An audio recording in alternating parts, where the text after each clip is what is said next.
പക്ഷേ ഉം. പുതിയ ഗവർണറുമായിട്ട് യാതൊരു തരത്തിലുമുള്ള അസ്വാരസ്യത്തിനും സർക്കാർ തയ്യാറല്ല. മാത്രമല്ല ബന്ധം ദൃഢപ്പെടുത്താനുള്ള ഒരുപാട് കാര്യങ്ങൾ ഇപ്പോൾ ചെയ്തുകൊണ്ടിരിക്കുകയാണ്. ഈ കഴിഞ്ഞ ഗവർണറുടെ ഒരു കാലം മുഹമ്മദ് ആരിഫ് ഖാനും പിണറായി വിജയനും തമ്മിൽ സംഘർഷം വർദ്ധിക്കുകയും സംഘർഷം തെരുവിലേക്ക് മാറുകയും സംഘർഷത്തിൻ്റെ അപ്പുറത്തും ഇപ്പുറത്തുമൊക്കെ ആയിട്ട് SFIക്കാരും DYFIക്കാരും ഒക്കെ നിറഞ്ഞു നിന്ന് ഒരു കാലമാണ് കഴിഞ്ഞുപോയി. ആ കാലത്തിൽ നിന്ന് ചില പാഠങ്ങൾ സർക്കാർ പഠിച്ചിട്ടുണ്ട് എന്നാണ് ഞാൻ മനസ്സിലായത്. ഒന്ന്, സർവകലാശാലയെ സംബന്ധിച്ച കാര്യങ്ങൾ ഇടപെടുമ്പോൾ ഗവർണറുമായിട്ട് ഉടക്കുന്നത് കേരളത്തിലെ വിദ്യാഭ്യാസത്തിനും കേരളത്തിലെ സർക്കാരിനും നല്ലതല്ല. പ്രത്യേകിച്ച് പിണറായി വിജയൻ അതുകൊണ്ട് കൂടുതൽ മോശമായിട്ടുള്ളൊരു ഇമേജ് ഉണ്ടാകാനേ സഹായിക്കുകയുള്ളൂ. ഭരണം കൂടുതൽ സ്തംഭിപ്പിക്കാനും കൂടുതൽ മോശമാക്കാനും മാത്രമേ അതെല്ലാം ഇടവരുത്തിയിട്ടുള്ളൂ. അത് തിരിച്ചറിഞ്ഞിട്ടാണ് പുതിയ ഗവർണർ വരുന്ന സമയത്ത്, പുതിയ ഗവർണർ വരുമ്പോൾ ഒരു പുതിയ തുടക്കത്തിൻ്റെ സാധ്യതയാണ്. ആ തുടക്കത്തിൻ്റെ സാധ്യതയെ ഫലപ്രദമായിട്ട് ഉപയോഗിക്കാനായിട്ടുള്ള ബുദ്ധിപൂർവമായിട്ടുള്ളൊരു സമീപനമായിട്ടാണ് നമുക്കിപ്പോൾ കേരള ഗവൺമെൻറ്റിൻ്റെ നടപടിക്രമങ്ങളെ വിലയിരുത്താനായിട്ട് കഴിയും. നമ്മൾ കഴിഞ്ഞ ദിവസം കണ്ട ഒരു കാര്യം എന്താണ്, എത്ര സന്തോഷകരമായിട്ടായിരുന്നു മുഖ്യമന്ത്രിയുടെ ഭാര്യയും ഗവർണറുടെ എത്തിയെല്ലുകയും അവർ തമ്മിൽ സംസാരിക്കുകയും ആ സംഭാഷണത്തിനിടയ്ക്ക് ഗവർണർ മുഖ്യമന്ത്രിയെ വരൂ രാജ്ഭവനിലെ നടപ്പാതയിലൂടെ നമുക്ക് നടക്കാം, നിങ്ങളുടെ ആരോഗ്യത്തിന് അത് വളരെ നല്ലതായിരിക്കും എന്നൊക്കെ അദ്ദേഹത്തെ ഉപദേശിക്കുകയും അവർ വളരെ സന്തോഷത്തോടെ പിരിയുകയൊക്കെ ചെയ്യും. അതിനുശേഷമാണ് ഇപ്പോൾ സർവകലാശാല ഭേദഗതി ബില്ല് വരുന്നത്. ആ ബില്ല് കഴിഞ്ഞ ദിവസം മന്ത്രിസഭ അംഗീകരിച്ചു എന്നാണ് നമ്മൾ മനസ്സിലാക്കുന്നത്. ശാംബി മേനോൻ കമ്മീഷൻ മുന്നോട്ട് വെച്ച നിർദ്ദേശങ്ങളുടെ അടിസ്ഥാനത്തിൽ ഭേദഗതികൾ വരുത്താനായിട്ടാണ് തീരുമാനിച്ചത്. അപ്പോൾ അതിനകത്ത് നമ്മൾ ശ്രദ്ധിക്കേണ്ട വളരെ പ്രധാനപ്പെട്ട ഒരു ഘടകം എന്താണെന്ന് വെച്ചാൽ, സെനറ്റിനെ ഒന്നും ചെയ്യുന്നില്ല. പഴയ പോലത്തെ സെനറ്റിൻ്റെ അധികാര സംവിധാനങ്ങളൊക്കെ നിലനിർത്തി. ശാംബി മേനോൻ പറഞ്ഞിട്ട് പോലും അത് പുനഃസംഘടന നടത്താനായിട്ട് സർക്കാർ തയ്യാറായിട്ടില്ല, അല്ലെങ്കിൽ പിണറായി തയ്യാറല്ല.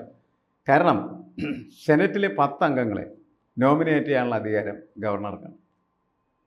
പുതിയ ഭേദഗതി കൊണ്ടുവന്നാൽ അതിൽ മാറ്റം വരും. അതിൽ മാറ്റം വന്നാൽ സംഭവിക്കുന്നത് എന്താണ്, ഗവർണറുമായി ബന്ധപ്പെട്ട് നിൽക്കുന്ന കേരളത്തിലെ ഒരു അധികാര സമൂഹമുണ്ട്, കേന്ദ്ര ഗവൺമെൻറ് അധികാര സമൂഹം, അതായത് BJP RSS അടങ്ങിയ ഒരു സംഘം. അവർ അത് കയ്യും കെട്ടി നോക്കി നിൽക്കില്ല. അവർ പ്രശ്നം ഉണ്ടാക്കും. ഗവർണറുടെ അധികാരത്തിൽ കൈവയ്ക്കാൻ നിങ്ങൾക്കാരാ അവകാശം തന്നിരിക്കുന്നതെന്ന് ചോദിക്കാനുള്ള സാധ്യത കൂടുതലുണ്ട്. അപ്പോൾ ഗവർണർ എന്തെങ്കിലുമൊക്കെ അതിനകത്ത് ഇടപെട്ട് കഴിഞ്ഞാൽ അത് വിവാദമായി തീരും, അത് വീണ്ടും ക്ഷീണമായി തീരും. അതുകൊണ്ട് ഗവൺമെൻറ് തീരുമാനിച്ചത് ഗവർണറെ പ്രകോപിപ്പിക്കേണ്ട, അദ്ദേഹം 10 പേരല്ലേ 15 പേരെ ഇഷ്ടമുള്ളിടത്തോളം വെച്ചോട്ടെ എന്ന് തീരുമാനിക്കുന്ന തരത്തിലേക്ക് അതിൽ ഒരു പുനഃപരിശോധന വേണ്ട എന്ന് തീരുമാനിക്കുകയും സിൻഡിക്കേറ്റ് അംഗങ്ങളുടെ എണ്ണം കുറക്കാൻ തീരുമാനിക്കുകയും 25ഓളം സിൻഡിക്കേറ്റ് അംഗങ്ങളാണ്. വെറുതെ കാശ് കൊടുത്ത് ഇവന്മാർ ആ കാശൊക്കെ മേടിച്ചെങ്കിൽ തിന്ന് സൂചിച്ച് നടക്കുകയല്ലാതെ സിൻഡിക്കേറ്റ് പ്രത്യേകിച്ച് അക്കാഡമിക്കായിട്ടുള്ള ഒരു കാര്യത്തിലും ഗൗരവപൂർവ്വമായിട്ടുള്ള ഒരു തീരുമാനം എടുക്കാറില്ല. അപ്പോൾ ഇപ്പോൾ സിൻഡിക്കേറ്റിനോട് പറഞ്ഞിരിക്കുന്നത് സർട്ടിഫിക്കറ്റ്, വിദ്യാർത്ഥികളുടെ ബിരുദ സർട്ടിഫിക്കറ്റും മറ്റുമൊക്കെ പരിശോധിച്ച് അതിന് അംഗീകാരം കൊടുക്കലും മറ്റുമൊക്കെ ചെയ്തോളൂ. അത് സെനറ്റാണ് നേരത്തെ ചെയ്തിരുന്നത്, അത് സിൻഡിക്കിൽ മാറ്റിക്കൊടുത്തു. സിൻഡിക്കേറ്റ് അംഗങ്ങളുടെ എണ്ണം 18ആയിട്ട് കുറക്കാണ്ട് തീരുമാനിച്ചു. മാത്രമല്ല അവർക്ക് കൊടുക്കുന്ന പ്രധാന നിർദ്ദേശം എന്ന് പറയുന്നത്, നിങ്ങളുടെ എല്ലാ പ്രവർത്തനങ്ങളും കേന്ദ്രീകരിക്കേണ്ടത് അക്കാഡമിക് തലത്തിലായിരിക്കണം. എന്നുവെച്ചാൽ സർവകലാശാല വിദ്യാഭ്യാസത്തിൻ്റെ മികവ് വളർത്തുന്നതിനും വികസിപ്പിക്കുന്നതിനും സഹായകരമായിട്ടുള്ള നിലപാടിലേക്കാണ് സിൻഡിക്കേറ്റ് പ്രവർത്തിക്കേണ്ടത് എന്നുള്ള നിർദ്ദേശം സിൻഡിക്കേറ്റിന് കൊടുത്തുകൊണ്ടാണ് സിൻഡിക്കേറ്റ് പുനഃസംഘടന നടത്താനായിട്ട് തീരുമാനിക്കുന്നത്. മറ്റ് പല പ്രധാനപ്പെട്ടതായിട്ടുള്ള തീരുമാനങ്ങളൊക്കെ അതിനകത്ത് വരുന്നുണ്ട്. പക്ഷെ ഇതിൽ നേരത്തെ ഇപ്പോൾ UGCയുമായി ബന്ധപ്പെട്ടിട്ടുള്ള കരട് ഭേദഗതി പുറത്തു വന്നായിരുന്നു. അപ്പോൾ അതിൽ തമിഴ്നാടൊക്കെ വലിയ രീതിയിലുള്ള പ്രമേയം പാസ്സാക്കിയിട്ടുണ്ടായിരുന്നു. കേരളവും ആ സമയത്ത് മുഖ്യമന്ത്രി പിണറായി വിജയനൊക്കെ പൊട്ടിത്തെറിക്കുകയൊക്കെ ചെയ്തിട്ടുണ്ടായി. അതായത് വൈസ് ചാൻസലറെ നിയമിക്കുന്നതിലുള്ള സർവാധികാരം സർക്കാരിൻ്റെ കയ്യിൽ നിന്ന് പോകുന്നു, ഗവർണറിലേക്ക് മുഴുവൻ കാര്യവും. അപ്പം ഈ ഒരു വിഷയത്തിലും ചങ്ങാത്തം തന്നെ ആയിരിക്കും. അല്ല, ആ വിഷയത്തിൽ ഗവൺമെൻറ് നിലപാട് കേന്ദ്ര ഗവൺമെൻറ്റിനെയും അതുപോലെ UGCയും അറിയിച്ചിട്ടുണ്ട് എന്നാണ് ഞാൻ മനസ്സിലാക്കുന്നത്. പക്ഷെ അതിൽ അവസാന വാക്കെന്ന് പറഞ്ഞാൽ കേന്ദ്ര ഗവൺമെൻറ്റിൻ്റെതും UGCയുടേതായിരിക്കും. അവർ പുതുതായിട്ട് കൊണ്ടുവന്നിരിക്കുന്ന കരടനുസരിച്ചാണ് കാര്യങ്ങൾ പോകുന്നത്, എങ്ങനെ തന്നെ പോകും. അവിടെ ഒരു ചെറിയ പ്രോബ്ലം ഉണ്ട്. കാരണം എന്ന് വെച്ചാൽ വിദ്യാഭ്യാസം എന്ന് പറയുന്നത് കൺകറന്റ് ലിസ്റ്റിൽ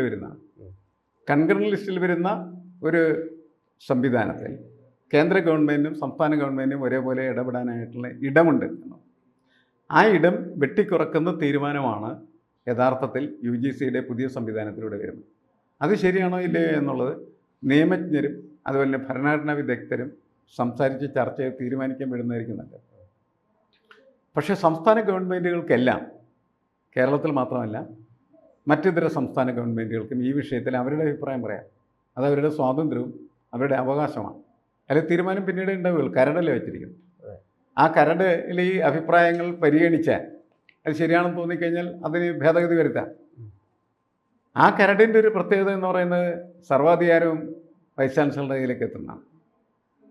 അപ്പോൾ ഈ സർവാധികാരവും വൈസ് ചാൻസലറിലേക്ക് എത്തുന്നു എന്നുള്ളത് മാത്രമല്ല, ആ വൈസ് ചാൻസലറെ നിയമിക്കാനായിട്ടുള്ള ആത്യന്തിക അധികാരം എന്ന് പറയുന്നത് ഗവർണറായിട്ട് മാറിത്തരും എന്നുള്ളതാണ്. കാരണം അവിടെ ഒരു സെലക്ട് കമ്മിറ്റി വരും. ആ സെലക്ട് കമ്മിറ്റിയിൽ 3 അംഗങ്ങളുണ്ടാകും. അതിൽ 2 അംഗങ്ങൾ എന്ന് പറഞ്ഞതിനിടയിൽ ഒന്ന് ഗവർണറുടെയും മറ്റൊന്ന് UGCയുടെയും. അത് രണ്ടും ഫലത്തിൽ കേന്ദ്ര ഗവൺമെൻറ്റേതായിരിക്കും. ഒരംഗം മാത്രമാണ് സംസ്ഥാന ഗവൺമെൻറ് വരുന്നത്. അപ്പോൾ അവരുണ്ടാക്കുന്ന ലിസ്റ്റാണ് ഈ സെലക്ഷൻ ലിസ്റ്റ് എന്ന് പറയുന്നത്. അതിൽ നിന്ന് ഒരാളെ തിരഞ്ഞെടുക്കുന്ന ഒരു ജോലി മാത്രമാണ് ഗവർണർക്കുള്ളത്. അപ്പോൾ അദ്ദേഹം തന്നെ ഉണ്ടാക്കി വെക്കുന്ന ലിസ്റ്റിൽ അദ്ദേഹത്തിന് ഇഷ്ടമുള്ളവരെ തിരഞ്ഞെടുക്കാം എന്ന് പറയുന്ന ഒരു സൗകര്യം ഈ സംവിധാനം വഴി ഉണ്ടാകും. അത് ശരിയാണോ തെറ്റാണോ അവർ ചർച്ച ചെയ്ത് തീരുമാനിക്കട്ടെ. പക്ഷേ ഇപ്പോൾ നമ്മൾ കാണുന്ന ഒരു കാര്യം, ഈ സർവകലാശാല ഭേദഗതി നിയമം സർക്കാർ കൊണ്ടുവരുന്ന സമയത്ത് വളരെ കാര്യക്ഷമതയോടെ ശ്രദ്ധിച്ചും ഗവർണറെ പിണക്കാതെ ഗവർണറെ കൂടെ നിർത്തിയും എങ്ങനെ ഭരിക്കാം എന്നതിൻ്റെ ഒരു അന്വേഷണമാണ് നമ്മൾ കാണുന്നത്. അതുകൊണ്ടാണ് പെട്ടെന്ന് തോന്നും ഇത് പിണറായി വിജയൻ്റെ കീഴടങ്ങലാണ് എന്ന്. അങ്ങനെ നമ്മളതിനെ കണക്കാക്കേണ്ടതില്ല. കാരണം വെച്ചാൽ രണ്ടുപേരും പരസ്പരം യോജിച്ച് മികച്ച രീതിയിൽ പ്രവർത്തിച്ചാൽ അതിൻ്റെ ഗുണം സർവകലാശാലയ്ക്ക് കിട്ടും. രാഷ്ട്രീയത്തിൻ്റെ അമിത പ്രശ്നം അതൊരു കാരണവശാലും ഒരു മേഖലയും ഗുണം പിടിപ്പിക്കില്ല.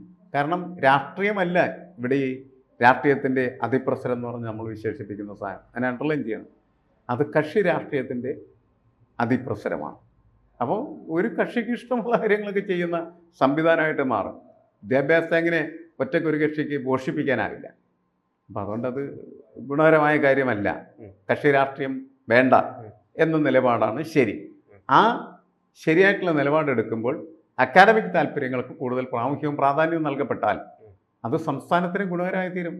ഇപ്പോൾ ഗവർണറും അതേപോലെ തന്നെ മുഖ്യമന്ത്രിയും ഒരേ രീതിയിൽ ഒരേ വേവ് ലെങ്ത്തിൽ ചിന്തിക്കുകയും പ്രവർത്തിക്കുകയും ചെയ്താൽ നമ്മുടെ അക്കാഡമിക് സ്പേസ് എന്ന് പറയുന്നത് മികച്ചതായി മാറിത്തീരും. അവരവരുടെ രണ്ടുപേരുടെയും കക്ഷി രാഷ്ട്രീയം ഉപേക്ഷിച്ചുകൊണ്ട് തന്നെയായിരിക്കണം ഈ കാര്യത്തിൽ ഇടപെടേണ്ടത്. ആരിഫ് മുഹമ്മദ് ഖാനുമായിട്ടുള്ള സർക്കാരിന്റെ നിരന്തരമായിട്ടുള്ള പോരാട്ടം വലിയ ചർച്ചകൾക്കൊക്കെ വഴിവെച്ചതാണ്. ഇവർക്കെതിരെ വലിയ രീതിയിലുള്ള പൊതുജനങ്ങൾക്കിടയിൽ തന്നെ വലിയ രീതിയിലുള്ള അവമതിപ്പും ഉണ്ടാക്കിയിട്ടുണ്ട്. ഗവർണർ തങ്ങൾക്ക് ഇഷ്ടമുള്ള രാഷ്ട്രീയത്തിന് താല്പര്യമുള്ള ആളുകളെ സർവകലാശാലയിൽ തിരികെ കയറ്റുന്നു എന്നതായിരുന്നു പ്രധാന ആരോപണം എന്ന് പറയുന്നത്. എന്നാൽ പുതിയ ഗവർണർ വന്നതിന് പിന്നാലെ ചങ്ങാത്തവും രൂപീകരിക്കാൻ വേണ്ടി ശ്രമിക്കുന്നു. നിയമസഭാ തെരഞ്ഞെടുപ്പ് വരികയാണ്. ഒപ്പം അതിന് മുന്നോടിയായിട്ട് തദ്ദേശ സ്വയംഭരണ തെരഞ്ഞെടുപ്പും വരുന്നുണ്ട്.